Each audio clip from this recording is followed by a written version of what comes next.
In front of me is NOKIA C01, and today I would like to show you how you can delete a password from Google Passwords Manager.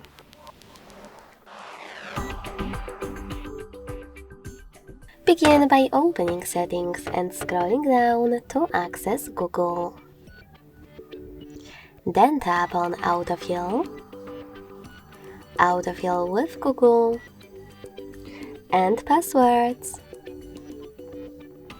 Following that, click on one of your passwords that you wish to delete and enter your current login method. Then click on Delete next to edit and confirm your choice in the pop-up. Thanks so much for watching. If you enjoyed this video, leave a like, comment and subscribe. Bye!